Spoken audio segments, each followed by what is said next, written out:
Au fil des années, la vidéo est devenue un levier incontournable pour s'exprimer et communiquer. Certains l'ont compris et en font aujourd'hui leur métier. Je m'appelle Pierre, je suis vidéaste indépendant et en fondant le podcast Vite Vidéaste, je souhaite mettre en avant celles et ceux qui partagent cette passion commune pour la vidéo. Que ce soit pour raconter des histoires, susciter l'émotion ou l'émerveillement, chaque vidéaste a ce besoin d'utiliser une caméra pour transmettre sa vision de ce qui l'entoure.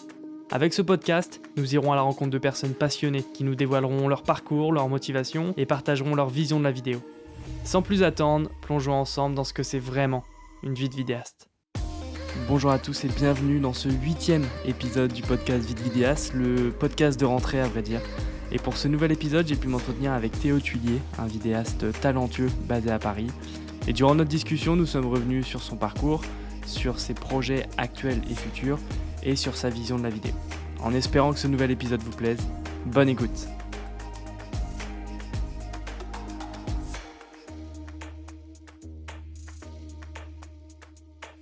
Bonjour à tous, bienvenue dans ce nouvel épisode du podcast Vite Vidéaste. Je suis très heureux de vous retrouver pour un nouvel épisode et pour ce nouvel épisode, je suis très content de pouvoir accueillir Théo Tuillier. Salut Théo, comment tu vas ? Salut, ça va Pierre, tu vas bien ? Ouais, très bien. Je suis heureux de t'accueillir dans ce nouvel épisode parce que j'aime beaucoup ton travail en tant que vidéaste. On va en parler tout au long de notre discussion. Mais je suis très heureux de t'accueillir pour ça parce que vous le savez maintenant en tant qu'auditeur dans le podcast Vite Vidéaste, on est attaché à accueillir des vidéastes francophones talentueux. Et toi, Théo, je considère que tu en es un avec le travail de qualité que tu fais. Donc très content de pouvoir t'accueillir. Trop bien, franchement très heureux d'être ici et merci pour ces compliments. De rien, avec plaisir, mais de toute façon ça va être la question d'introduction assez simple que tout le monde connaît maintenant pour notamment les personnes qui ne te connaissent pas. Est-ce que tu peux te présenter rapidement ? Et du coup je m'appelle Théo Tuillier, je suis vidéaste freelance depuis 3 ans et demi. Et je travaille principalement dans l'événementiel, la mode et le sport. Ok, très bref, mais très direct, très efficace. Je peux en dire plus. Hein. Non, pas de souci. Non, on va discuter de tout ça au fur et à mesure. Mais ouais, effectivement, c'est ce que j'avais vu moi, que mine de rien, t'es en freelance dans la vidéo depuis pas si longtemps que ça. Je crois que c'était 2019, c'est ça ?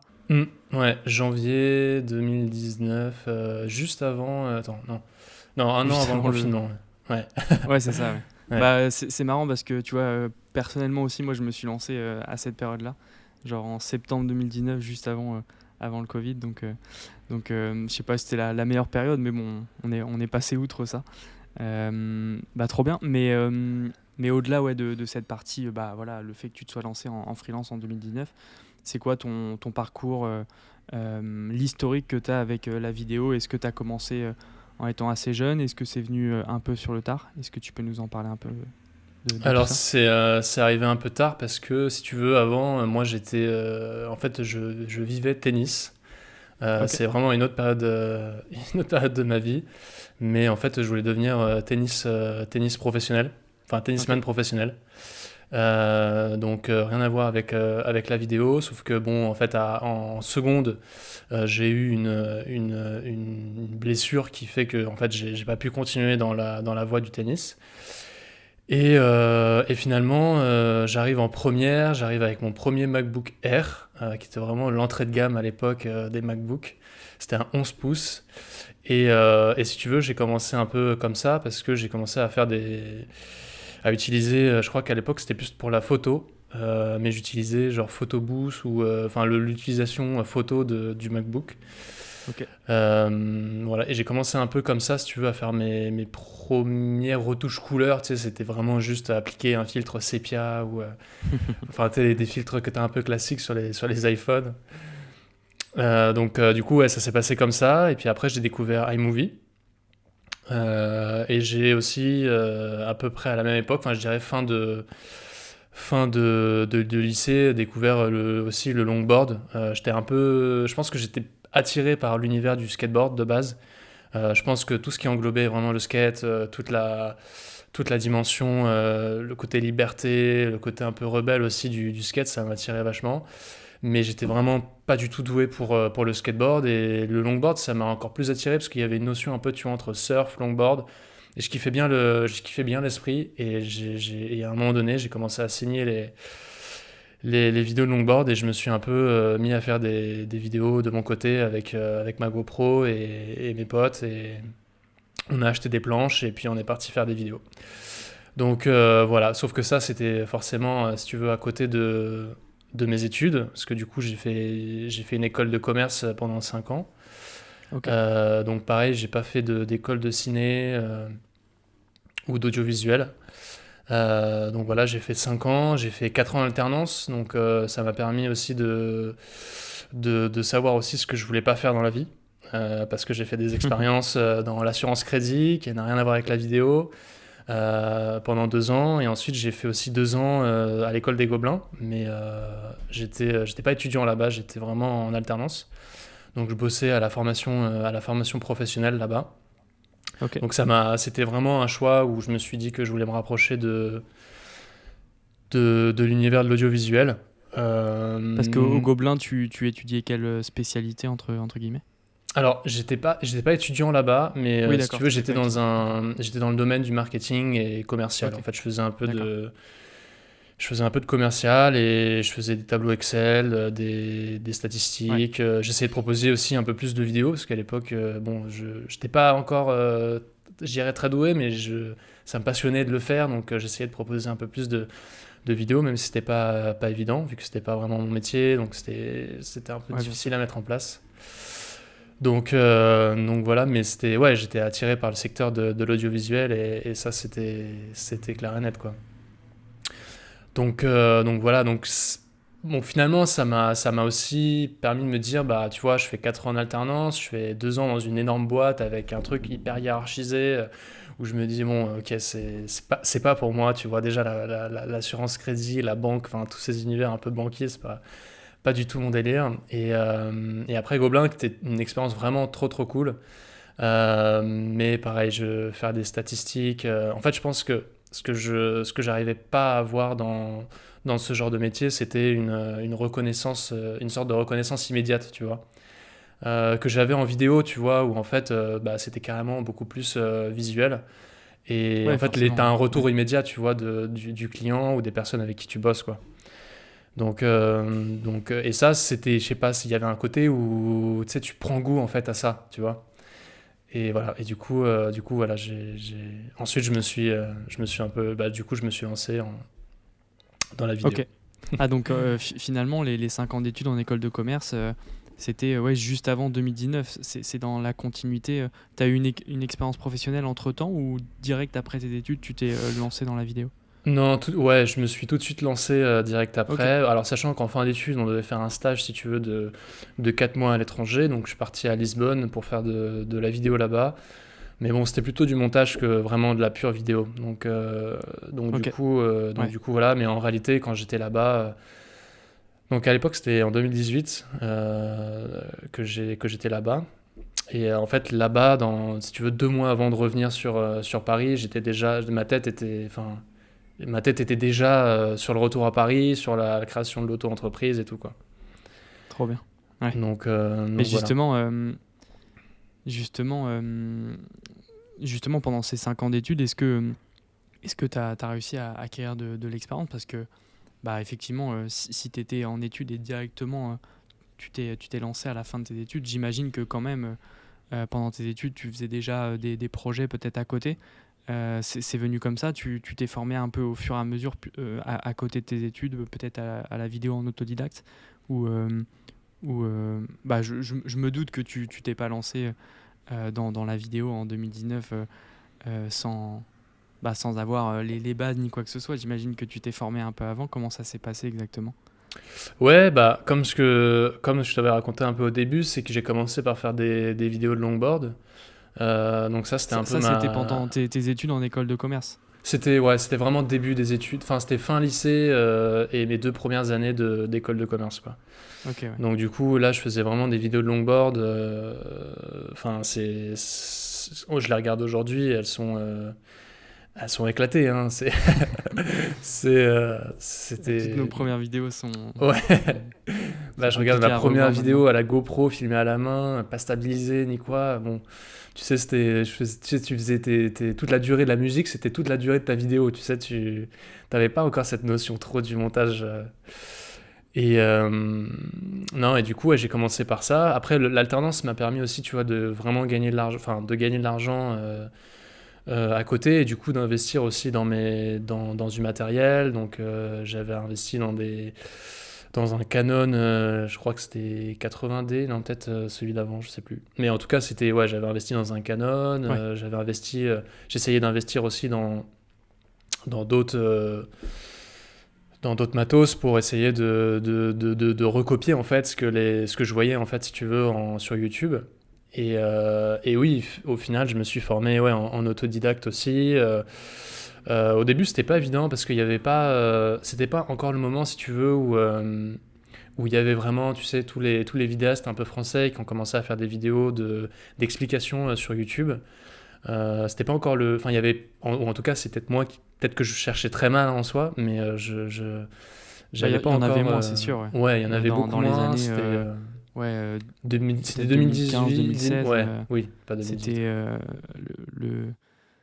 c'est vrai que le contenu vidéaste francophone était beaucoup moins important qu'il l'est aujourd'hui. Donc effectivement, Ouais, si on voulait avoir des ressources pertinentes, bah il y en avait peut-être deux, trois qui les proposaient en France, mais sinon fallait voir sur les chaînes anglophones. Donc c'est sûr, ça pouvait restreindre aussi l'accès à la connaissance, c'est sûr. ouais, exactement, ouais. Mais mais ouais, du coup, bah ouais, forcément. Aujourd'hui, bah, ça devient un peu récurrent dans le podcast. C'est vrai que tous les vidéastes qui sont passés sont des vidéastes autodidactes. Et je pense que ça devient forcément, bah, pour une grande majorité, le cas. Et YouTube, bah, forcément, est un pilier par rapport à ça parce que bah, l'accès à la connaissance est simple et efficace en fonction de ce qu'on recherche. Et ça, c'est assez fou de se dire que voilà, on peut créer son job via YouTube.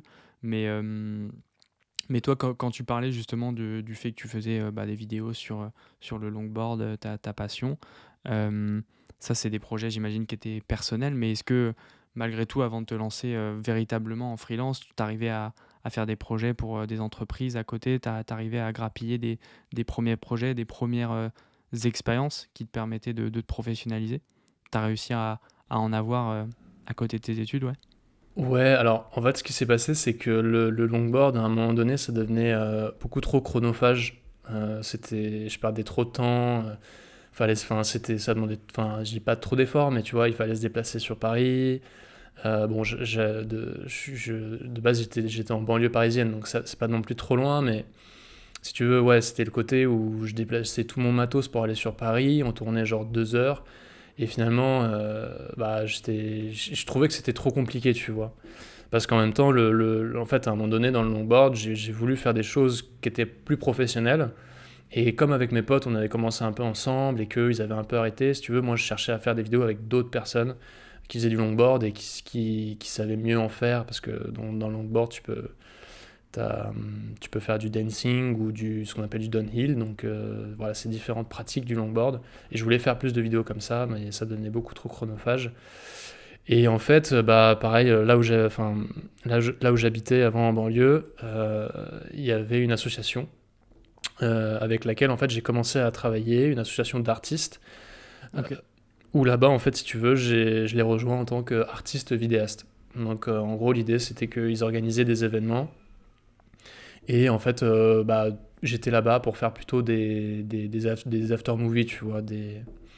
Donc ça a un peu commencé comme ça, parce que Ouais. j'étais quand même vachement attiré par l'événementiel. À ce moment-là, en même temps, j'étais fan d'un vidéaste qui s'appelle Louis-Marie Productions. Alors je connais pas son nom de famille, mais c'était LM Prod à l'époque, Ok. toujours d'ailleurs. Et il faisait des vidéos de festivals, de soirées, des choses comme ça. Et j'étais vraiment trop trop fan de son taf.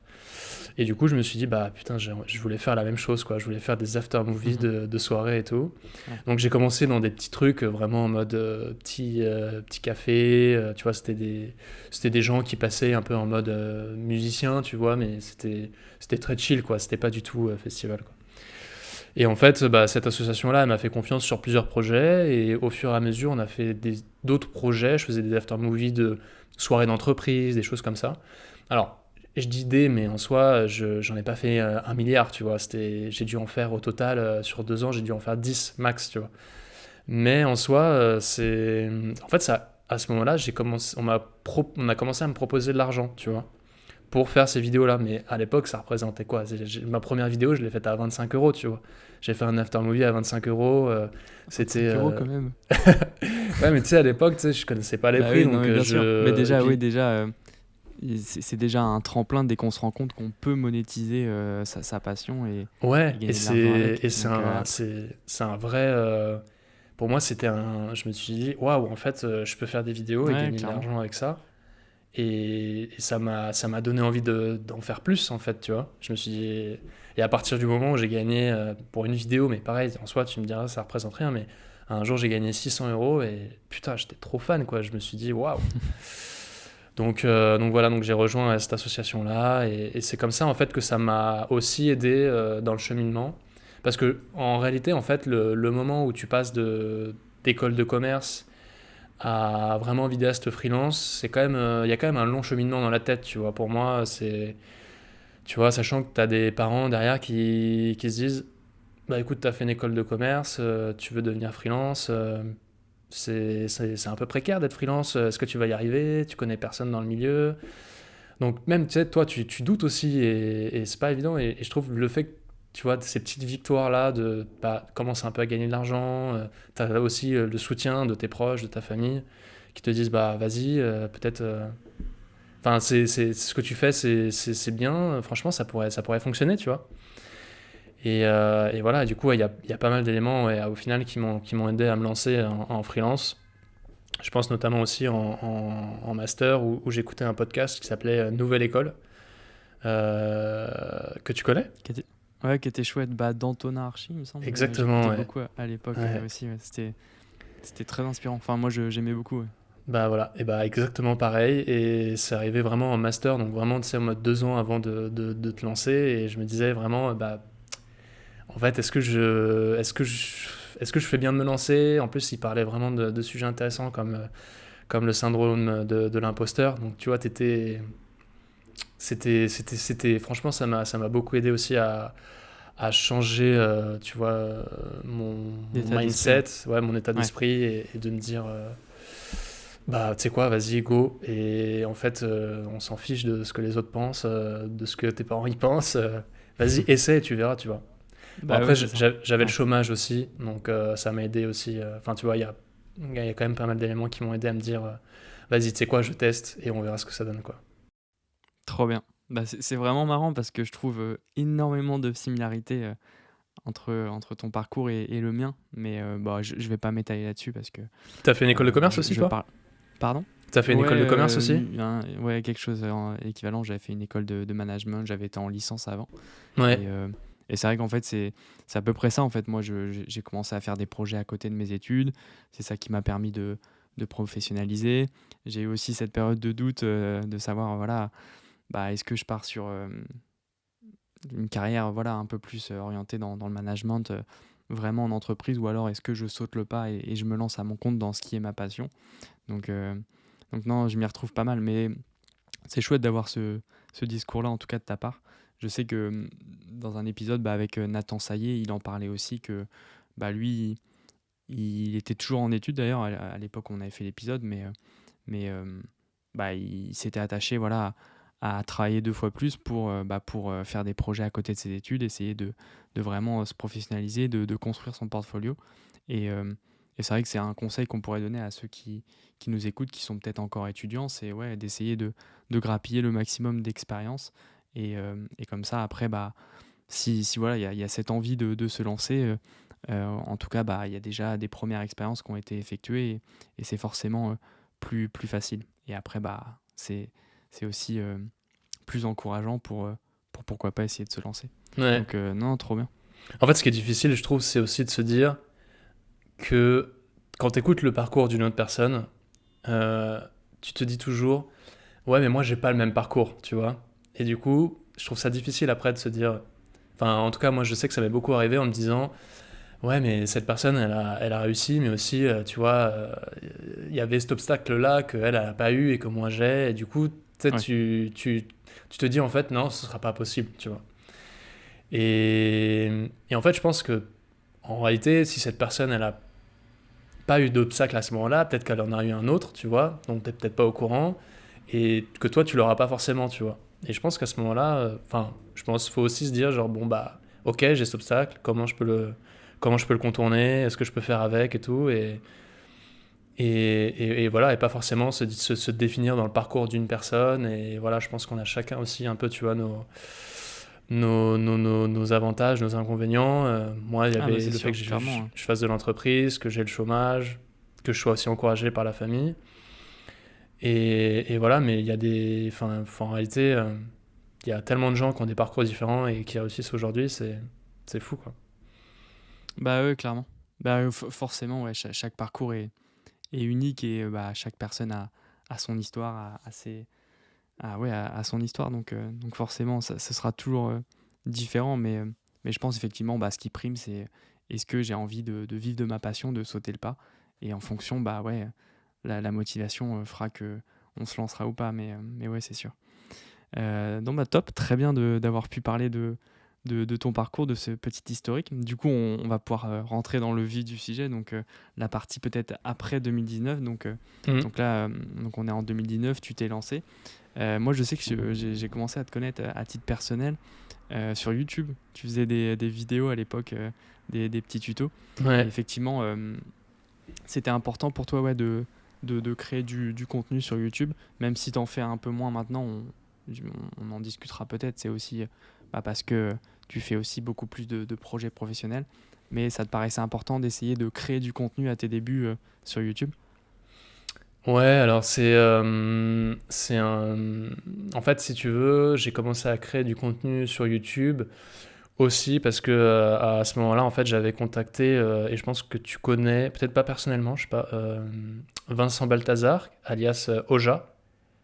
Je sais Ah pas oui, si ça te dit ouais, un truc. ouais, ça me dit quelque chose. Et aujourd'hui, qui s'appelle Balt. Ouais, Mais du coup, en fait, on s'était contacté sur Instagram et du coup, j'adorais son travail. Et aujourd'hui, c'est un vrai, enfin, c'est un ami. Et du coup, en fait, on s'était contacté et on avait parlé un peu aussi, bah, un peu comme tous les deux, mais je veux dire, on avait eu une conversation un peu sur le milieu de la vidéo, sachant que lui aussi avait un parcours un peu spécifique parce qu'il avait fait une école d'ingé. Et en fait, voilà, on avait discuté de ça et ça m'avait, si tu veux, un peu motivé à me lancer aussi sur YouTube. J'avais un peu peur parce qu'en fait, bah, c'est vrai que YouTube, ça prend aussi pas mal de temps. Faut avoir des idées. clairement. Tu avais déjà Mm. aussi à l'époque bah, de plus en plus de personnes qui s'étaient lancées sur YouTube, je veux dire, à parler vraiment du métier de vidéaste. Donc du coup, c'était pas... Enfin, en fait, ce que je me posais vraiment comme question, c'est qu'est-ce que moi, je peux apporter en plus, tu vois. Et je pense que je voulais aussi vivre l'expérience YouTube pour avoir aussi un projet perso, tu vois, qui me plaise à côté du travail de freelance. Et pourquoi pas, créer vraiment un univers, une direction artistique, mais purement pour YouTube, et que les gens, en fait, s'identifient à mon univers et tout. Et du coup, ouais, j'avais un peu créé ça pour ça, vraiment pour. Et je m'étais aussi dit, bah, peut-être que ça pourrait m'apporter peut-être potentiellement des clients, de la Bah oui, bien visibilité, sûr. tout Ouais. ça, tu vois. Ouais. Donc, ouais, à l'époque, c'était aussi pour ça. Et je m'étais dit aussi, est-ce que ça pourrait pas être intéressant qu'en fait les gens évoluent avec moi et évoluent, si tu veux, avec en fait bah, mon évolution en soi en tant que vidéaste. Mais c'est assez dur en vrai parce que enfin, je me souviens du podcast de Pile ou Efface, Face. pile efface, Efface, pile Pile et efface. Face, pardon. Ouais, le premier épisode, ouais. qui disait que en fait, il disait qu'il y avait des gens qui étaient experts, que lui, il savait que c'était pas un full expert, tu vois. Euh, et je pense que pour moi, c'était pareil, tu vois. Donc, j'ai pas eu la même expérience de lui par rapport à YouTube parce que j'ai pas fait 1000 recherches, tu vois. À chaque fois, j'étais pas vraiment dans ce côté un peu genre je stresse ou en tout cas, je me mets dans le mal pour vraiment faire attention à ce que je dis et tout. Donc, du coup, c'est peut-être possible que j'ai dit des conneries, tu vois, sur YouTube. Mais, euh, mais en fait, je pense que ce que je recherchais, c'était vraiment de faire des choses que je kiffe. Alors, ça m'est arrivé aussi de faire des choses, pas, je dirais pas que je kiffe pas, mais plus vraiment full YouTube. J'avais envie de voir, en fait, si tu veux, comment ça fonctionnait aussi, tu vois. Donc, par exemple, quand tu parlais de sujets qui étaient autour du dernier objectif ou du dernier boîtier, faire une vidéo dessus, bah, potentiellement, tu pouvais te dire est-ce que ça peut marcher ou pas. Et, Ouais. euh, et voilà, il y avait ce côté aussi où je voulais voir comment ça fonctionnait, mais sans vraiment, tu vois, avoir des grandes ambitions sur YouTube. Parce que je sentais qu'en fait, c'était, comme je t'ai dit, assez chronophage. Ouais. Et je pense que j'étais pas assez motivé pour vraiment lancer une chaîne qui allait vraiment se développer dans le futur. En tout cas, pour moi, c'était plutôt un tremplin, tu vois. J'étais plutôt en mode YouTube, ça va m'aider à construire une image et ensuite à potentiellement me faire voir, avoir de la visibilité, faire des projets perso qui me permettent ensuite d'envoyer à des clients. Donc voilà. Mais du coup, là, ouais, ça fait un an que j'ai pas repris et pour l'instant, je suis pas. Sauf si j'ai des petits tips, tu vois, vraiment. Tu vois, Ouais, très typiquement, spécifique. moi, je Ouais. bosse beaucoup avec des. Enfin, je bosse. J'aime bien bosser avec des caméras VHS ou des H8, des choses comme ça. Et là, j'en fais de plus en plus. Et peut-être donner des mini conseils, tu sais, genre comment tu numérises ce genre de cassette, Ouais. mais que ce soit moins complexe que ce qu'on puisse déjà trouver sur YouTube. Ouais. Mais voilà, Mais mais à part ça, pas des grosses vidéos sur comment, je sais pas moi, sur le dernier objectif, sur le dernier boîtier. Je pense que je partirais pas trop dans cette direction-là. ouais, ok. Mais oui, ça restera peut-être un passe-temps, parce que c'est vrai que moi, pour le coup, effectivement, Maxime de la chaîne Pile et Face, c'est aussi un très bon ami, donc on a l'occasion d'en discuter assez souvent de YouTube et de la place que ça prend dans une activité de vidéaste, parce qu'effectivement, je pense que c'est un réflexe qu'on a tous envie d'avoir dès qu'on se lance aussi, parce que on a du temps, on a envie de se montrer, de créer du contenu, de partager, etc. Donc c'est assez fréquent que voilà, on crée sa chaîne YouTube, on commence à poster des choses. Sauf que aujourd'hui, en 2022, pour se faire connaître sur YouTube, faut de la récurrence, faut de la pertinence. Et, euh, et ça, on l'a pas toujours. Et je sais que Maxime, lui, pendant un an et demi, il s'est accroché. Là encore, on en parlait tout à l'heure, tous les parcours sont différents, mais lui, il était au Canada, il n'avait pas l'occasion de travailler professionnellement du fait de son visa. Donc il s'est mis à fond sur YouTube et ça a fonctionné au fur et à mesure, mais ça a pris beaucoup de temps. Et, euh, et aujourd'hui, YouTube, on en discute assez souvent et ça constitue son activité principale. Il a plus trop de projets pour des clients dans la vidéo. C'est vraiment sa chaîne YouTube qui accorde le maximum de temps. Et c'est vrai que c'est du temps, mais c'est aussi une bonne expérience et c'est aussi intéressant de se dire que voilà, on partage son contenu. D'autant plus que de plus en plus, nous en tant que vidéastes, on s'est formé sur YouTube et c'est chouette aussi de se dire que à son tour, on a assimilé des compétences et on va les partager à d'autres personnes qui pourront peut-être à leur tour se lancer dans la vidéo. Ouais. Donc c'est chouette. Non, mais Mais, franchement, enfin, pour le coup, moi, ça m'a vraiment aidé au début. Alors, je parle pas de ma chaîne, mais je parle vraiment des autres chaînes. Ça m'a vraiment aidé au début tu vois, à comprendre vraiment tout l'univers. Et après, c'était pour moi vraiment le côté, ok, maintenant, tu connais globalement toutes les bases. Même si t'as pas tout encore assimilé, le mieux, c'est vraiment de tester, quoi. Va sur le ouais, terrain, fais des trucs, essaye des choses. Ok, là, tu filmes en 25 images par seconde, mais tu sais, au début, c'était comme ça, genre, j'arrive pas à faire de ralenti, je comprends pas comment on fait des ralentis. Donc, tu sais, tu filmes en 25 images par seconde, tu essayes de ralentir ta vidéo à 50%, 25%, et tu comprends que ta vidéo, elle saccade, tu comprends pas pourquoi, puis au final, à un moment donné, sur une vidéo YouTube, tu vas trouver comment faire des ralentis, et là on t'explique, donc tu refais, ça fonctionne. Mais ouais, il y a quand même beaucoup de travail sur le terrain, je pense, vis-à-vis de Oui, bien sûr. YouTube. Ouais. Et Oui, c'est important de le souligner, ça aussi, que ouais, YouTube, ça reste peut-être théorique et qu'après, effectivement, faut aller sur place, faut tester des choses et c'est forcément à ce moment-là qu'on s'améliore aussi. ouais. Et je pense aussi vis-à-vis de YouTube, pour revenir sur ma chaîne, en fait, je pense aussi à un moment donné, en fait, c'est qu'à partir du moment où tu commences à travailler avec de plus en plus de clients, c'est en soi hyper formateur, tu vois. Tu progresses sur ton cadrage, tu progresses sur ton montage, tu progresses en fait sur tout ce qui peut entourer l'audiovisuel. Et en fait, je pense qu'à un moment donné aussi, tu vois, là, ça fait vraiment, je sais pas, peut-être 1 an et demi, 2 ans, que j'ai un peu lâché, tu vois, YouTube. Ouais. Parce que j'avais moins besoin d'aller regarder, tu vois, le dernier objectif. Alors ça m'arrive de temps en temps d'aller voir des reviews sur la 7S3 par exemple, sur la FX3, sur ce genre réellement des choses spécifiques qui m'intéressent. Mais aussi, tu vois, le fait d'avoir évolué, ça, en fait, j'avais, je sais pas, j'ai pas réussi à en tout cas, ça m'intéressait un peu moins d'aller sur YouTube. Et du coup, peut-être qu'avec ça, moi, ça m'intéressait un peu moins de faire des vidéos YouTube. Parce que, je sais pas, c'était parce que j'avais évolué, tu vois, dans le métier, tu vois aussi. Oui, c'est ça. C'est...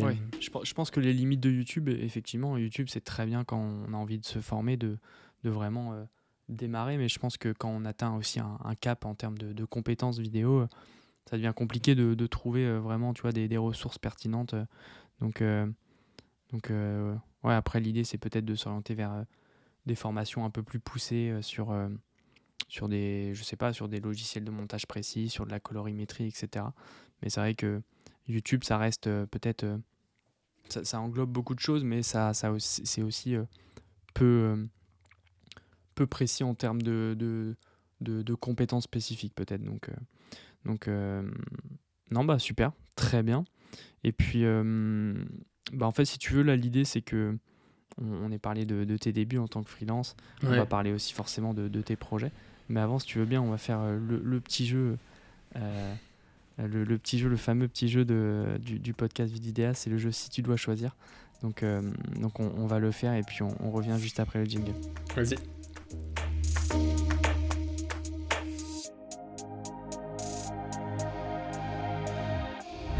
Ok, donc le jeu, vous le connaissez forcément maintenant, donc c'est Si tu dois choisir, donc je vais te poser 5 petits dilemmes. Théo, c'est vrai que c'est souvent les mêmes questions qui reviennent, donc ça se trouve, tu as déjà réfléchi à des réponses, mais l'idée c'est que tu me dises un peu ce qu'il en est sur des problématiques liées à la vidéo, sur des envies que tu aurais. Et comme ça permet de voir un peu tes aspirations pour le futur. On va commencer avec la première. La première, donc, c'est si tu dois choisir un pays à visiter ou un pays dans lequel tu voudrais vraiment filmer, créer du contenu, ce serait lequel? Alors moi, je suis assez urbain en vrai. Ok. Donc, pays, c'est assez, Un c'est pays assez où, large. ouais, effectivement, Mais en l'occurrence, ça peut être une ville. je pense clairement. que j'aimerais bien New York en vrai. Ok. Ouais, T'as pas eu l'occasion d'y aller encore? Alors j'y suis déjà allé, mais à l'époque, j'étais pas du tout dans le délire de la vidéo. Ouais. Mais j'y suis déjà allé, ouais, j'avais adoré. Mais je pense qu'avec un œil plus visuel, enfin en tout cas d'audiovisuel, je pense que ce sera vraiment différent. Je suis fan aussi de Berlin, j'adore Berlin. En fait, j'aime beaucoup tout ce qui est béton, métal.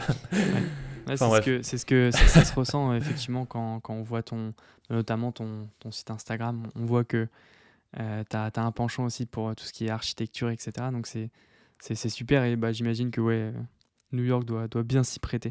Mais, Ouais. Mais j'avoue que je suis pas très original en vrai. Mais non, mais en vrai, ouais, je pense que j'aimerais bien. Trop bien. Après, j'aime bien la ville en général, tu vois. Je pense que n'importe où, je suis moins nature que, tu vois, de faire d'avoir des super paysages, même si c'est très beau, mais j'aime bien plus tu vois. Je pense que ça, par exemple, ça pourrait être, je sais pas moi, Rio, tu vois, autre ambiance, tu vois, mais ça pourrait être cool aussi, je pense, mais vraiment plus orienté ville que nature en tout cas. Ouais. Donc voilà. Mais on y reviendra peut-être, mais ouais, t'as eu l'occasion aussi de voyager aussi récemment pour le travail, notamment au Cameroun. Mais Exact. on en parlera peut-être après Ouais. s'il y a d'autres projets qui se profilent à l'étranger, justement dans cette thématique-là. Non, mais très bien, parfait. Donc ça, c'est une question un peu dilemme à chaque fois. Si tu dois choisir une marque avec qui collaborer, ce serait laquelle? Peut-être que tu as déjà atteint cet Si, objectif. j'y avais réfléchi. J'avais réfléchi. Non, j'adorais travailler avec Carhartt, qui est une Ok. marque de fringues. Voilà, je suis vraiment. Je m'habille Carhartt, je vis Carhartt. Voilà, j'aimerais bien avoir une maison Carhartt, tu vois, mais ouais, je suis fan de cette marque. J'aime bien. J'adore l'univers et tout. Ils font pas masse de vidéos. Enfin, j'ai l'impression que c'est pas. C'est c'est une marque française? Non. Ouais, c'est Carhartt Ah VIP, si? je sais pas si tu vois. C'est Euh, un logo. Attends, est-ce que j'ai. Bah si, mais Carhartt, si, bah je vois très bien, ouais, Attends, j'ai je pas. visualise bien, mais je savais pas si c'était une marque française ou Ah non, étrangère. non, non, c'est pas français, c'est pas français. Ouais, c'est pas français, ok. Ouais. Non, Ok. non, de base, c'était une marque de fringues, mais tu sais, un peu ouvrier, vraiment avec des bleus de travail, des salopettes, enfin de la matière genre hyper résistante. Ouais. Et c'est devenu une marque plus mode aujourd'hui, donc sous le nom de Carhartt VIP.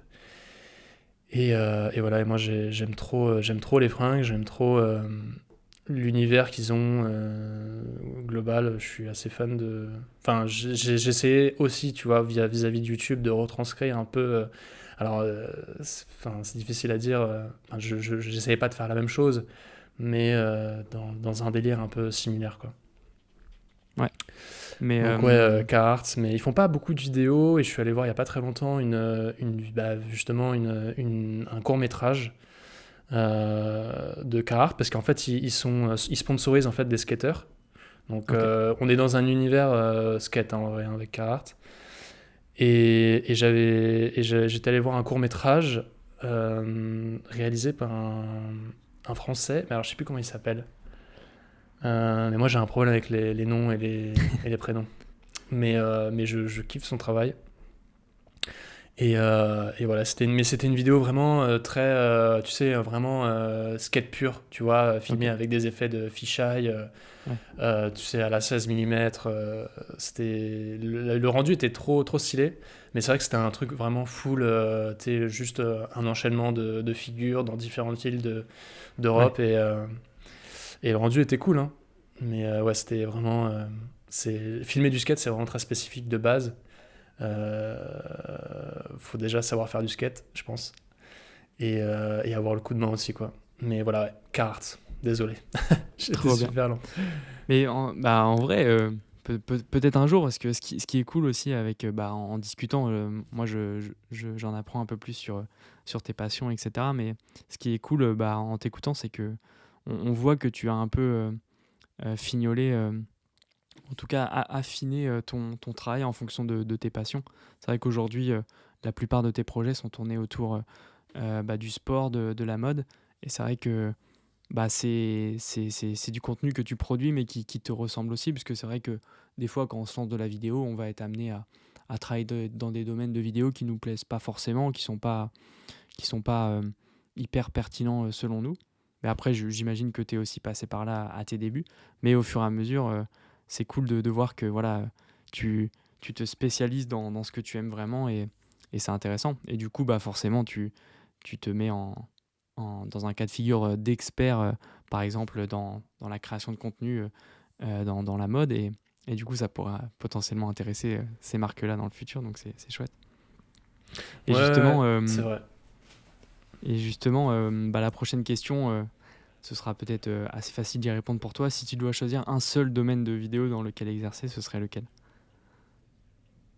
Bah, au final, ouais, c'est. J'y avais réfléchi aussi, mais c'est quand même assez difficile parce que, en vrai, je dirais le sport. Parce que Ok. le sport, en fait, tu peux lier, en fait, je pense, l'événementiel avec la mode. Parce que dans le sport, tu parles aussi de un peu entre guillemets de mode parce que enfin tu peux avoir des fringues, tu vois pas, imagine quand tu travailles pour Nike et tout, il y a quand même une notion Bah oui, clairement. c'est des Ouais, vêtements c'est quoi, tu sûr. vois, donc ça Ouais. reste aussi un peu de la mode. Après ça dépend si tu travailles dans le football ou là c'est peut-être un peu différent, mais ce que j'aime bien c'est que vraiment tu peux créer des histoires. Donc tu vois, ajouter vraiment cette partie de storytelling et en même temps faire quelque chose d'hyper dynamique. Et moi, ce que j'adore aussi dans ces domaines-là, c'est toute la créativité que tu peux apporter derrière. Donc, tu vois, autant quand tu fais de la vidéo corporate, je pense que Alors, il y a toujours des manières d'innover, tu vois, mais filmer avec, je sais pas moi, une Super 8 ou une mini DV dans du corpo. Alors ça dépend quelle Ouais. boîte, j'ai envie de te dire, mais un truc vraiment très institutionnel, tu vois. Je sais pas si vraiment ça s'y Oui, prête, tu dans le vois. Faire domaine de la de la photo finance, argentique, etc., ça s'y prête moins. oui. Après, tu vois, si jamais tu veux raconter une Ouais. histoire pour, je sais pas, une marque dans la finance, tu peux faire un peu un truc un peu à l'ancienne avec un effet un peu VHS ou utiliser une mini DV, une H8, une Super 8, je sais pas. Et faire quelque chose de stylé, hein, franchement, il y a. Mais Oui, vraiment, je après, pense oui, oui. que dans le sport, ça s'y prête beaucoup plus et tu peux faire vraiment des choses genre hyper innovantes. Si tu fais des plans où ça tourne dans tous les sens, ça peut le faire. Tu vois, ça peut marcher. Voilà, je trouve que. Voilà, je pense que. Ouais, tu peux tout mélanger, tu peux raconter des histoires, tu peux faire des plans très commerciaux, comme dans la mode. Tu peux rajouter peut-être un côté un peu événementiel. Je sais pas comment, mais je sais pas si dans la vidéo tu vas raconter un moment où c'est un peu plus sur de la musique ou je sais pas trop. Enfin, tu vois, c'est. Ouais, Ok, je dirais le sport. trop bien. Mais j'adore la Parfait. mode et l'événementiel, hein. Ouais, ouais, bah c'était Je... tout c'était tout le dilemme de jeu, c'est de devoir choisir. Mais non, mais parfait. Et puis, bah, dernière question, si tu dois choisir un ou une vidéaste qui t'inspire, qu'elle soit francophone ou non, ce serait lequel ou laquelle? Alors c'est un Français, il s'appelle Benoît Marzouvan-Lyon. Voilà, c'est un vidéaste que j'ai découvert il y a un an, je pense, un an et demi. Et voilà, il est très très chaud. C'est vraiment, je pense que j'aimerais beaucoup savoir filmer comme lui, ou en tout cas essayer de faire un peu la même qualité vidéo. Mais il est vraiment très chaud. Et voilà, je sais pas quoi dire en réalité de plus sur lui, mais juste aller voir si ça vous Bah ouais, je intéresse, allez mettrai voir le lien ses. parce que moi je t'avoue que je connais pas. Donc c'est un vidéaste, c'est un directeur de la photographie. Il fait quel type de projet justement? Alors, lui, très orienté urbain aussi, il a fait des clips de rap, il travaille aussi bah, ouais, beaucoup dans l'univers street et urbain. Voilà, mais il a vraiment une manière vraiment à lui de filmer et c'est vraiment un gars qui, en fait, il teste tout, tu vois, il est vraiment, il essaye de vraiment, avec, tu vois, des trucs qui sont au quotidien que tu te dirais jamais, bah, avec ça, je peux essayer de transformer, enfin, pas transformer, mais en tout cas utiliser un outil pour essayer de faire cet effet-là. Tu vois, il essaye comment dire. Enfin, en vrai, je pense que le mieux, c'est d'aller voir ce Ouais, qu'il bah fait oui, parce que forcément. en tout cas, si vous Non, bah aimez vraiment, je mettrai des liens carrément. franchement, en tout cas, je trouve qu'il donne pas mal d'idées sur euh, comment faire un peu autrement que des plans que tu pourrais faire de façon un peu, tu vois, improvisée, j'ai envie de dire, mais assez classique, tu vois. Et par exemple, il a fait une pub il y a pas très longtemps sur enfin, je sais plus c'était quoi la marque, mais en gros, il avait pas scotché, tu vois, mais il avait accroché la caméra sur la valise mais pour qu'on puisse voir en gros la main. Enfin, c'était vraiment un point de vue en fait que j'avais jamais vu, tu vois. Ouais, c'est ça. Et ça Bah, faisait c'est vraiment ouais. très très très pub. Et tu vois, alors que toi, t'aurais filmé avec ta caméra sur ton stab ou à la main, juste la main de la caméra sur la valise, mais lui, il fait en sorte que la caméra, elle soit sur la. Enfin, c'est. Je suis désolé, hein, j'explique super mal, Non, mais mais en plus, je vois très bien, mais c'est effectivement ce qui rend ces personnes-là inspirantes, c'est qu'ils innovent dans leur domaine, ils testent exactement. des choses et forcément, ça ça les rend uniques. Donc non, c'est trop bien. Bah, en vrai, je suis curieux, je connaissais pas, donc j'irai Ouais. voir aussi. Non, non, Très il est bien. vraiment, il est très très chaud et très inspirant. Et parfois, en fait, moi, enfin, ce qui me fascine, c'est à partir du moment où je regarde une vidéo et je me dis comment il a fait, tu vois, comment il ou elle a fait pour faire cet effet, tu vois. Ouais. Et à ce moment-là, c'est bon, forcément, tu lui poses la question, tu vois, mais parfois il y a des trucs, bah, t'as pas forcément envie de dire toutes tes idées, Ouais, bah comment tu oui, les as après, réalisées ou ouais, quoi. ouais. Même si c'est intéressant, mais ouais, à partir du moment où je me dis, putain, il a fait cet effet-là, je me dis, mais comment il a fait? Est-ce qu'il l'a fait en post-prod? Est-ce qu'il l'a fait sur le lieu du tournage? Quel outil il a utilisé pour faire tel ou tel plan? Et ouais, du coup, ça interroge et ouais, ça te donne une autre vision aussi de la vidéo, tu vois. Tu te dis, ok, pour donner un peu de dynamisme, je peux peut-être le faire autrement. Enfin, tu vois, ouais, c'est Bah non, super mais intelligent, t'as quoi. raison, je me retrouve un peu dans ça, de se dire, ouais, comment tu peux évaluer une bonne vidéo, ou tout du moins une vidéo qui a un petit plus, ouais, c'est ça, c'est le fait de se dire, ok, cet effet-là, je l'ai jamais vu, cette technique de cadrage, je l'ai jamais vu, comment il a fait, et c'est effectivement ça qui inspire, donc non, c'est top. Et puis du coup, ça va faire la transition un peu avec la fin du jeu et la question que je voulais te poser. Ouais, Parce que toi, effectivement, tu as aussi un style créatif qui est caractéristique. On reconnaît un peu tes productions parce que tu utilises pas mal d'overlay, d'assets. Pour ceux à qui ça parle pas, c'est comment on pourrait définir ça? C'est des effets créatifs qu'on va ajouter sur son rush pour dynamiser. Pour dynamiser voilà, un rush vidéo ou une vidéo de manière générale. Ça peut prendre la forme, je sais pas, de grains pour apporter quelque chose en plus au rush vidéo, je sais pas, au rendu VHS, Super 8, des choses comme ça, des effets qui vont permettre de créer quelque chose en plus à son rush vidéo. Et toi, effectivement, t'en utilises beaucoup dans tes productions. Est-ce que ça représente quoi justement ces choses-là dans ton style? Est-ce que c'est très important? C'est quelque chose dont tu pourrais pas te passer? Comment tu vois la chose avec l'utilisation justement de ces effets-là dans ton travail? en fait, c'est vrai que j'aime bien bosser avec ce style d'effet. Je pense qu'en fait, à un moment donné, tu vois, réutiliser des mini DV, des VHS, des H8, des Super 8, alors après, je sais pas depuis combien de temps, tu vois, mais c'est vrai que c'est redevenu très très tendance. Tu vois, on utilise beaucoup dans les clips. Je pense notamment aussi à l'argentique qu'on utilise aussi dans la Ouais. vidéo. C'est vrai qu'il y a une Euh, sorte de phénomène de mode aussi, ouais, qui s'installe depuis quelques temps avec justement ce style de captation. Donc hmm. vas-y, je te laisse continuer, ouais, mais c'est Ouais, vrai non, non, mais qu'on le voit effectivement de plus en plus. Ouais. ouais, ouais. Et en fait, ce qui est toujours difficile, c'est que parfois t'as pas les moyens non plus, tu vois, de filmer. En plus, ça coûte un peu d'argent, tu vois. Si jamais tu veux t'acheter une Super 8 et reproduire un effet Super 8, enfin voilà quoi, faut avoir les moyens ou il faut demander au client de te dire si c'est ok ou pas quoi.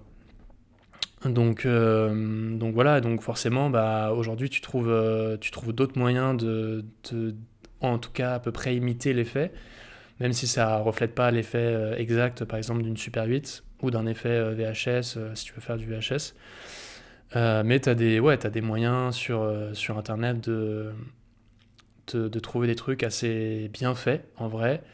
Et je dirais plus, comme tu disais toi, en version un peu overlay, assets, qui sont soit des effets, comme tu disais, de grain, soit des effets un peu de flair, de Super 8, tu sais, un peu avec des couleurs et tout, soit des sortes de PNG vraiment qui imitent l'espèce de contour Super 8 que tu retrouves Ouais. sur ce style de caméra. Donc ouais, et en fait, pour moi, tout ça, ça rejoint en fait toute la créativité en fait que je peux mettre en place dans une vidéo. Et finalement, en fait, je trouve ça intéressant pour un client de lui proposer de faire en tout cas, avoir plusieurs styles d'effets pour pas forcément proposer une vidéo où je vais faire vraiment, tu vois, du full numérique avec mon boîtier. Même si pour certains styles de vidéos, ça s'y prête très bien. Hein. C'est juste que je pense que dans un domaine plus urbain, ou en Ouais. tout cas quand ça peut s'y prêter, tu vois. Ouais. Par exemple, là, euh, je suis parti 2 jours la semaine dernière à Marseille et j'ai filmé avec la Mini DV parce que ça s'y prêtait en soi, tu vois, ça faisait un peu vidéo vacances, voilà, et t'as vraiment cet effet un peu aussi de zoom avant, arrière, tu vois, qui peut s'y prêter. Et voilà, et franchement, je trouve que en fait, j'aime bien vraiment faire ce style d'effet parce que j'ai l'impression d'apporter quelque chose de différent aussi, de me démarquer aussi. Après, voilà, c'est utilisé aussi chez d'autres réalisateurs et voilà, je suis pas le seul à faire ce style, à faire ce style d'effet. Ouais, bien sûr, Mm. mais j'imagine que c'est aussi ce style-là qui te caractérise par rapport à d'autres vidéastes et c'est aussi ça qui ont attiré les marques avec qui tu collabores parce qu'on va aussi parler des projets que tu as eu et que tu as en ce moment avec des belles marques. C'est ouais, c'est ton style qui les a attirés parce que bah voilà, on va parler des marques. Tu as pu faire des belles collaborations avec le Coq Sportif, Ouais. avec Courir. Donc ça, c'est des super projets avec des belles marques. Euh, Comment ça s'est passé justement ces collaborations? C'est eux qui sont venus à toi, c'est toi qui les as démarchés. Comment ça s'est mis en place de manière générale? Non, en vrai, ouais, j'avais une envie de faire des projets bah ouais, pour courir ou dans le sport, comme pour le coq sportif. Et en fait, ça fait un lien avec Benoît Marzourlian parce que en fait, c'était il y a 2 ans. En fait, je bossais pas encore dans ces projets-là et j'avais vraiment envie de proposer une vidéo mix entre sport, urbain, mode, tu vois. Et du coup, j'avais demandé à un pote de voir si c'était possible de faire une vidéo, tu vois, perso. Ok. J'avais envie, et comme à ce moment-là, j'avais découvert Benoît Marzouvalian et que j'avais adoré son travail, je m'étais dit, bah vas-y, je vais peut-être essayer de faire un peu la même chose et je vais laisser libre à ma créativité, tu vois. Et du coup, on avait fait une vidéo un peu parcours à la Défense. Ah oui, je me souviens. Ouais, je me souviens de cette vidéo. Elle Et était chouette. je l'avais appelé Neur.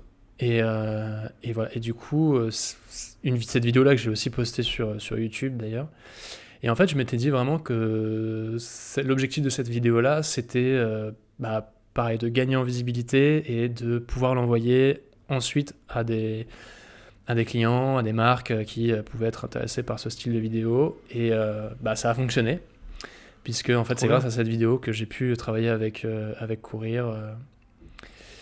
Et voilà, et du coup, ouais, ça m'a vraiment aidé. Et c'est vrai que dans cette vidéo-là, j'avais utilisé des assets et des overlays un peu Super 8.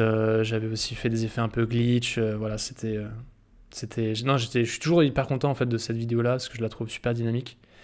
C'est cool. Franchement, Euh, c'est hyper intéressant de se dire que ouais, ça part d'un projet perso.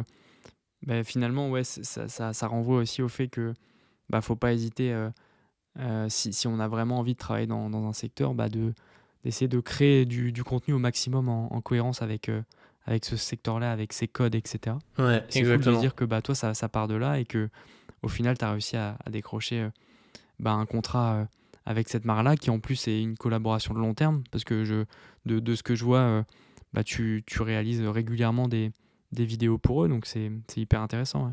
Ouais. Ouais. Non, non, en vrai, franchement, les projets perso, c'est vraiment essentiel, quoi. Surtout que, enfin, t'as des groupes Facebook de modèles où tu peux proposer tes services en mode, bah voilà, j'ai envie de faire une vidéo en mode, Ouais, j'aimerais bien aller là, est-ce que il y a des gens qui seraient intéressés pour faire des vidéos? En soi, c'est comme la photo, hein, quand tu commences et que tu veux faire de la vidéo de mode, bah tu demandes à des modèles ou tu peux bien sûr. les contacter sur Insta, tu peux demander à tes potes, oui, ça commence comme ça, ouais.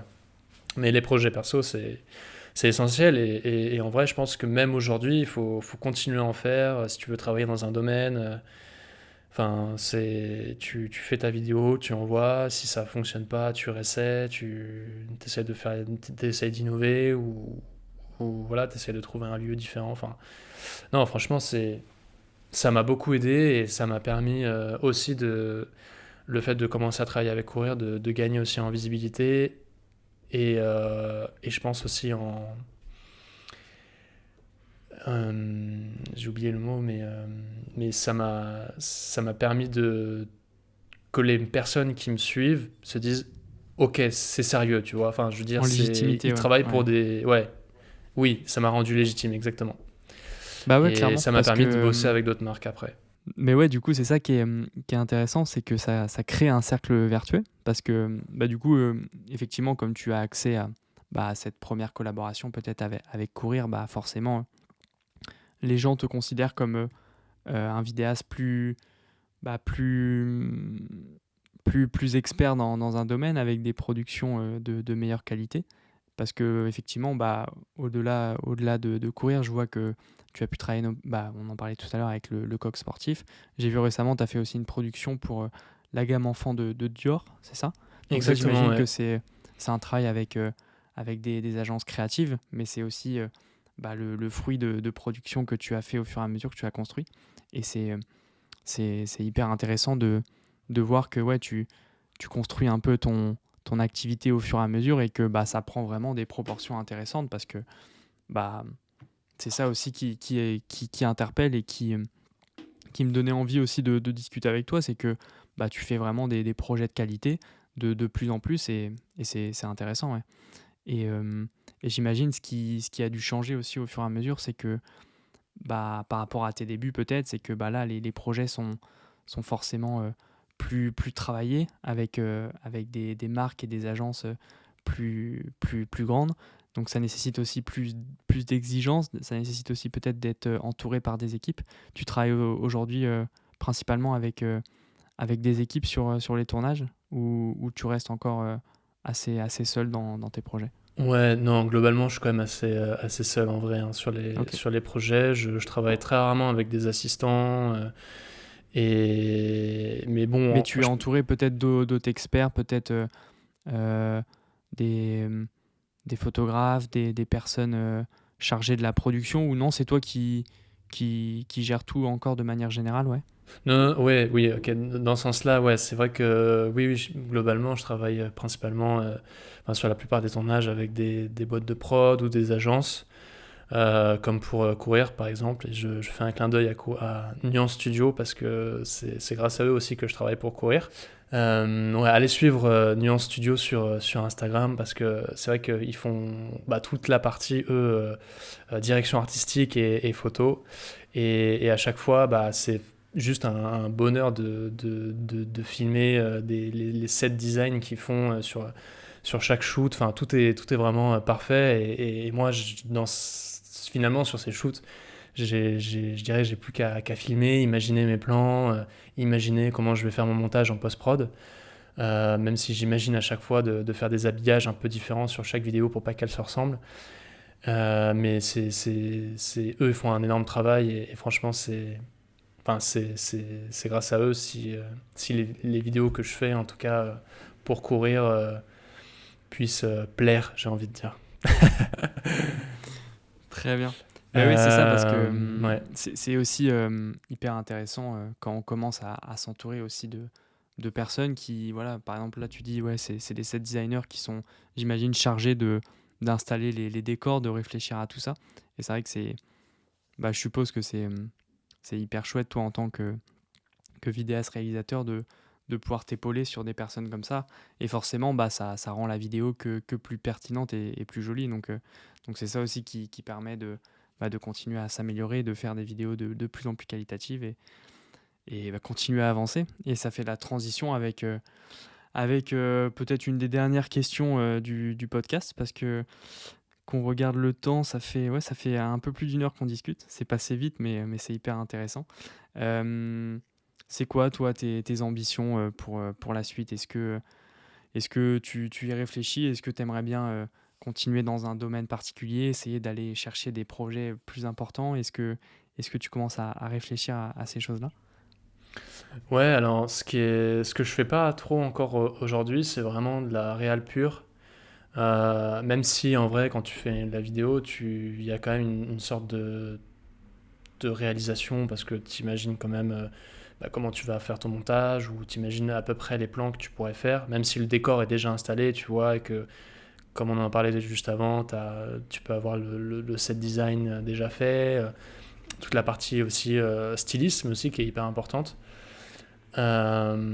Mais aujourd'hui, j'ai pas encore trop de projets qu'on me propose en mode bah écoute, on aimerait faire une vidéo sur cette marque-là et on aimerait que tu fasses un storyboard par exemple pour vraiment je sais pas, raconter vraiment une histoire. Donc c'est vrai que là globalement c'est plus tu vois, c'est dans ma tête quoi, c'est comme par exemple quand je suis parti du coup au Cameroun pour le coq sportif, j'avais envie de faire une vidéo story télé, mais j'avais pas fait de storyboard en avance. Tu vois, je me suis dit, je vais poser des questions aux joueurs de l'équipe nationale du Cameroun, parce que pour information, c'était une vidéo pour le maillot de l'équipe nationale du Cameroun, qui est sponsorisé Pour la par le CAN, coq c'est ça? sportif. Exactement, pour la CAN. Et voilà, et du coup, c'était l'occasion de faire une vidéo beaucoup plus storytelling qu'une vidéo classique, tu vois, où tu vas filmer le maillot. Et vraiment, je suis super fier de cette vidéo parce que j'y ai mis Elle est tout trop ce que bien. j'aime, Ouais, tout elle est ce que chouette. Elle est j'aime super chouette, ouais. Et ça, dans les pareil, effets. effectivement, sur un projet comme ça, on voit des fois qu'il y a un peu de motion design. Ça, c'est toi qui le fais, ou pareil, tu commences à déléguer des parties un peu plus créatives pour essayer d'améliorer tes productions? Comment ça s'est passé Ouais, motion design, non, c'est pas moi qui ai fait le motion design, c'est vraiment c'est le coq sportif qui a demandé à une autre personne qui connaissait de faire la partie motion. Et c'est vrai que ça rajoute vraiment un truc supplémentaire de faire la partie motion. Je trouvais ça vraiment trop cool. Et j'essaye vraiment de faire des projets plus où j'ai envie de proposer aussi, tu vois, une partie motion ou même juste du pur graphisme, tu vois, ou du dessin. J'essaie de voir un peu sur Insta s'il n'y a pas des gens qui font juste de l'animation, mais vraiment en mode un Ouais. peu dessiné, tu vois, qui pourrait grave coller avec un univers sportif, par exemple. Et, euh, et voilà, mais ouais, du coup, je pense la partie réalisation avec vraiment un storyboard et vraiment à plus réfléchir en amont, tu vois, sur Ok, ouais. tel ou tel plan, parce que bon, généralement, ouais, je viens avec, tu vois, deux, trois idées dans la tête. J'essaie de voir aussi si je peux me permettre d'utiliser une mini DV ou une H8 ou une Super 8 et voir si ça s'y prête et voilà, mais globalement, ouais, c'est. Et puis je pense aussi toute la partie direction artistique, qu'aujourd'hui je fais pas trop encore, tu vois, sur des shoots dans le sport ou dans la mode. T'as vraiment. Enfin, quand tu passes par des agences, généralement, t'as déjà des DA, tu vois, qui ont déjà imaginé toute la partie esthétique, vraiment les vêtements, le set, où est-ce qu'on va tourner, qu'est-ce qu'on veut retranscrire aussi dans la vidéo parfois. Donc voilà, mais ouais, vraiment pur réal. Et pouvoir, je pense que j'aimerais bien aussi, c'est travailler plus avec des équipes euh, pour vraiment imaginer des plus grosses. En soi, c'est pour faire des plus grosses productions en soi. Ouais. Et ce qui me manque aussi beaucoup aujourd'hui, c'est toute la partie lumière que j'utilise pas trop en soi quand je suis en shoot. Ok. Créer des ambiances, ça, je trouve Ouais. ça vraiment stylé. Et voilà, je sais que certains, je pense notamment aussi à Lucas Bosque, que tu as reçu sur ton podcast, qui utilise parfois des lumières, et je trouve les rendus avec lumière, en tout cas les ambiances qu'il arrive à créer, sont vraiment très stylés. Et j'aimerais bien moi aussi savoir faire ça. Voilà, donc je me renseigne. Je regarde du coup ça, je regarde sur YouTube pour voir si je peux pas trouver des trucs. Après, je sais qu'il y en a qui commencent aussi à bosser sur des, tu vois, qui, je dis pas abandonnent le côté freelance, mais en tout cas qui bossent sur des grosses prods. Et en fait, tu apprends un peu sur le tas, tu fais assistant cam ou tu fais autre chose. Bah oui, c'est ça. Ouais. Et en fait, tu apprends à vraiment, je pense, voir des projets plus gros pour ensuite revenir dans un truc plus perso. Et comme ça, tu peux mieux aussi. Enfin, je pense que c'est aussi assez utile en vrai de bosser sur des grosses prods. J'ai vu que toi, tu étais aussi sur une grosse prod, on peut le dire. C'est un Ouais, film ou un un peu plus court-métrage? grosse. Après, c'est, euh, c'est de la fiction, donc moi, c'est une petite découverte pour moi. Je vais pas trop m'étaler dessus, mais effectivement, enfin, moi, je le ressens depuis le début. C'est enrichissant, tu vois, de découvrir bah, déjà une autre dimension de la vidéo. Là, c'est de la fiction, donc c'est forcément différent sur plein d'aspects, mais aussi, effectivement, bah, sur tout ce qui est euh, prise de son, lumière, etc. Bah, c'est différent, c'est beaucoup plus travaillé, etc., que les projets qu'on peut faire bah, en étant seul.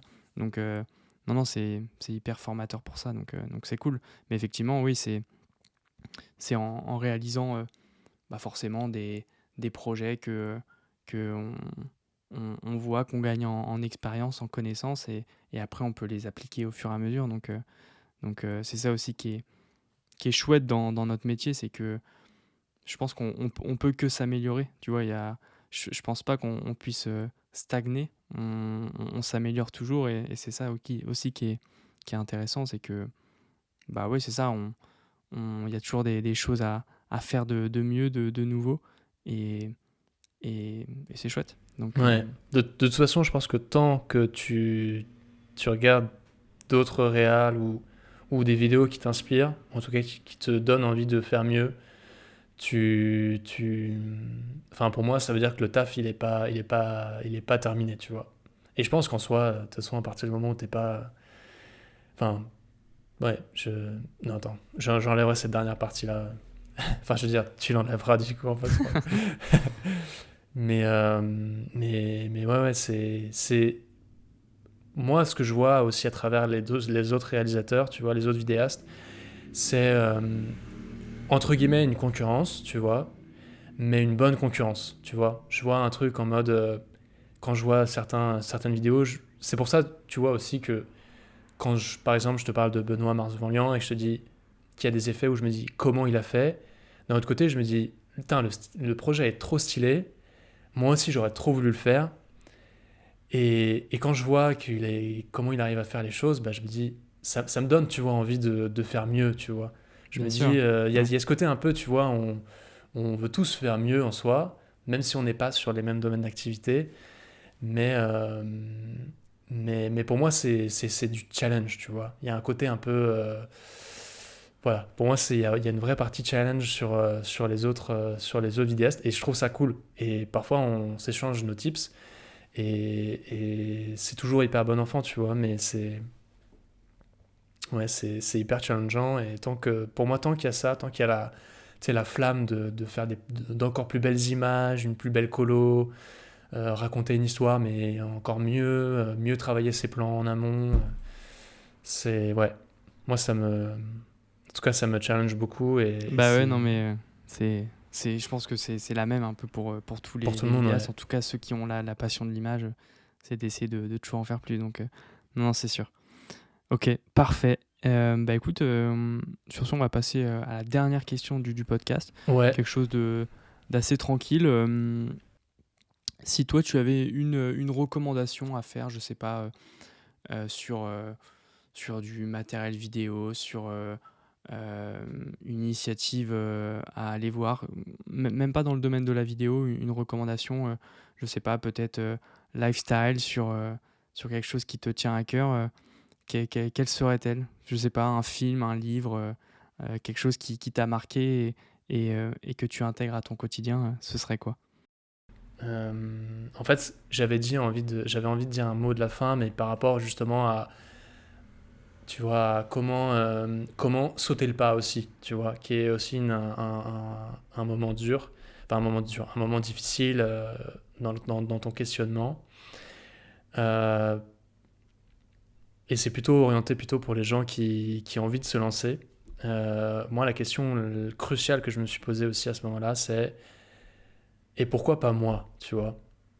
Et parce que quand tu viens pas du milieu de l'audiovisuel, c'est vrai que c'est difficile de te dire, bah, est-ce que finalement, en allant dans ce milieu-là, je vais pas rencontrer des gens qui vont me dire, quoi, t'as pas fait une école d'audiovisuel, qu'est-ce que tu fous là?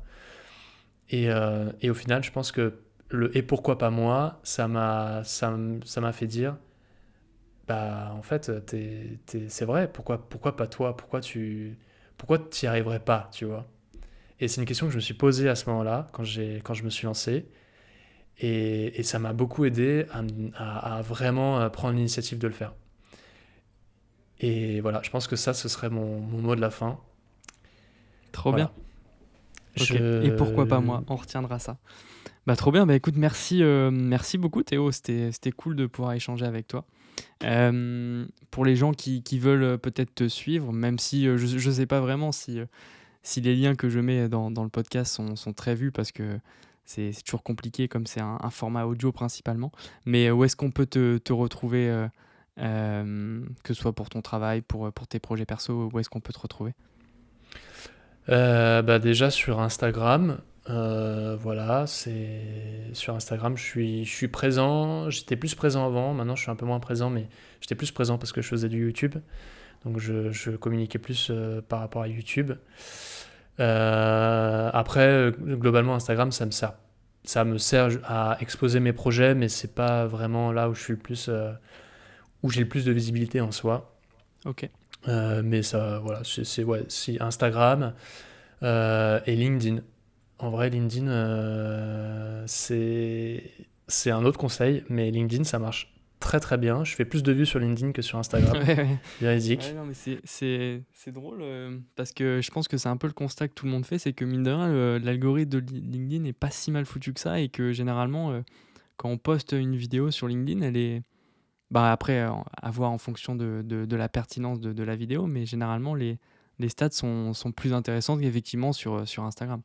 Donc, Ouais, parce que t'as donc ouais, moins de posts en soi, je pense, sur LinkedIn, et ta ouais, vidéo, effectivement, elle ouais. reste plus longtemps, tu vois, dans le feed des gens. Dès qu'une personne aime la vidéo, enfin, tu vois, ou en Ouais, tout cas la publication, en fait, ça peut revenir dans ton feed. Et ça, ouais, tu le vois tout exactement. le temps. Enfin, tu vois, ce que tu vois pas sur Instagram, par exemple. Mais ouais, moi, j'ai des LinkedIn, ça me sert.